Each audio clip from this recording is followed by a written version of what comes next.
হাতত দিব তাৰপিছত কি হৈ যা তাৰপিছত কি আছিলে তাৰপিছত এইটো কি আছিলে এইটো বুঢ়া আঙুলি দুইখন হাতেৰে দিব লাগিব তাৰপিছত নখকেইটা লাগিব নালাগে এনেকৈ লয়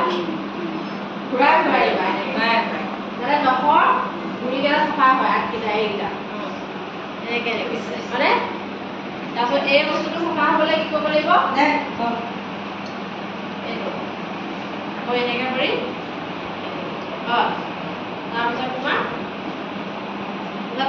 পানী ঢালি পেলাই হাতটো এনেকৈ দিব